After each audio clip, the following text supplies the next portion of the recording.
আমাদের চট্টগ্রাম বিশ্ববিদ্যালয় যার আছে নিজস্ব শাটল ট্রেন আর পাহাড় পর্বত ঝর্ণায় ঘেরা অসাধারণ সুন্দর ক্যাম্পাস। বিশ্ববিদ্যালয় জীবনের থার্ড ইয়ারের প্রথম দিন একদম অ্যাডভেঞ্চার দিয়ে ভরা। বন্ধুদের সাথে পাহাড় পর্বত পেরিয়ে চলে এলাম চট্টগ্রাম বিশ্ববিদ্যালয়ের ঝুঁকিপূর্ণ ঝর্ণা এলাকায়। আসসালামু আলাইকুম everyone, welcome to my page just Tolly. দেখতে দেখতেই বিশ্ববিদ্যালয় জীবনের ফার্স্ট ইয়ার সেকেন্ড ইয়ার শেষ হয়ে গেছে। এখন আমি থার্ড ইয়ারে, আর আজকে আমি থার্ড ইয়ারের প্রথম ক্লাস করতে যাচ্ছি। সকালে একদমই কিচ্ছু খাই নাই, তাই স্টেশনে এসে হালকা পাতলা নাস্তা নিয়ে এখন ওয়েট করতেছে আমাদের শাটলের জন্য। প্রায় 1-1.5 মাস পর আজকে শাটল করে ভার্সিটি যাব। আর এই তো আমাদের শাটল চলে আসছে। আর উঠা মাত্র আমার প্রথম কাজ টিস্যু দিয়ে পুরো সিট প্লাস আমি যেখানে হাত রাখবো ওই জায়গাটা মুছে ফেলা। আর এই তো পুরি সালাদ সমোসা খেয়ে ট্রেনে ঝিকঝিক ঝিকঝিক করে চলে যাচ্ছি ক্যাম্পাসে।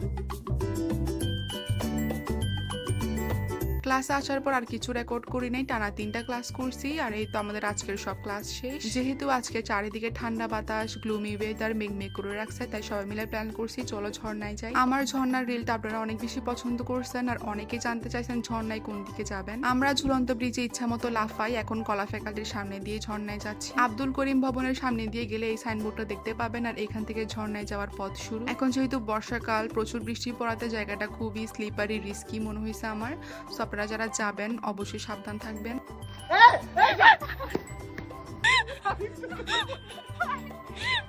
ওইখানে আশেপাশে অনেক অনেক গরু, আমরা ভাবছি ওকে গরু দৌড়াচ্ছে, বাট গরু জাস্ট মাথা নাড়াইছে আর এমন দৌড় দিছে, ভাগ্যিস পড়ে নাই। আমরা প্রায় 2 ঘন্টা হাসার পর এখন যাচ্ছি সামনের দিকে। আর আলহামদুলিল্লাহ আমাদের ফ্রেন্ডরা খুবই সাপোর্টিভ, আর এরকম ফ্রেন্ড সবাইকে দেয়। এত কাদা, গরু দৌড়ানি, পাহাড় পর্বত পেরিয়ে এই তো আমরা চলে আসছি ঝর্ণায়। আমি আবারও বলতেছি অবশ্যই ফ্রেন্ড গ্রুপ সার্কেল নিয়ে যাবেন, সাবধান থাকবেন, দেখে শুনে পা রাখবেন, যেহেতু জায়গাটা খুবই স্লিপারি।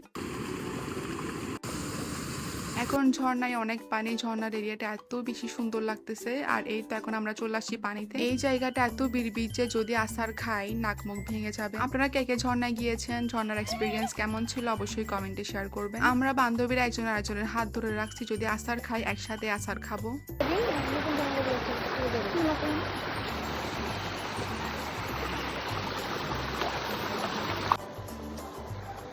বা এখানে আসার কালে তো শেষ।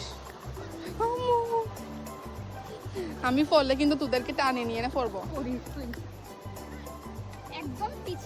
অনেক দোয়া দূরত পরে এই তো শুকনা জায়গায় উঠে গেছি। আর এখন আমাদের অনেক খিদা লাগছে, তাই চলে আসছি স্টেশনে এসে আমরা গরম গরম পেঁয়াজ আর চা খাইছি। আর বলতেছিলাম যে আজকের থার্ড ইয়ারের প্রথম দিনটা আমাদের অনেক ভালো কাটছে। এরপর শাটল চলে আসছে আমাদেরকে নিতে। আর এখন চলে যাচ্ছি বাসায়। এর মধ্যে আবার বৃষ্টি, সুন্দর বৃষ্টি দেখতে দেখতে চলে আসছি বাসায়। এরপর দেখি আলপনা ইনস্টাগ্রাম পেজ থেকে আমি কিছু প্রোডাক্ট অর্ডার করছি, এগুলো চলে আসছে। আমি নিয়েছি 12 শেডের একটা লিপ লাইনার সেট, প্রত্যেকটা কালার খুবই সুন্দর আর পিগমেন্টেড। সাথে নিয়েছি আমার পছন্দের রোডের লিপ টিন্ট আর একটা ডার্ক লিপ লাইনার, খুবই সুন্দর printed light purple fake nails. আর এই রিং বক্সটা যেটা খুবই কিউট, আর এখানে আপনার সব রিং গুলো সাজিয়ে রাখতে পারবেন। রোডের এই লিপ টিনটা দিলে আপনার লিপ পিঙ্কিশ আর খুব হেলদি দেখায়। আপনাদের fake nails, lipstick, lip liner, ring box, lip tint সবকিছুর জন্যই Alpana Instagram and Facebook page inbox করতে পারেন। That's it for today. Thank you for watching. আমার আজকের ব্লগ কেমন লেগেছে কমেন্টে জানাবেন। দেখা হবে আমার নেক্সট ভিডিওতে। আল্লাহ হাফেজ।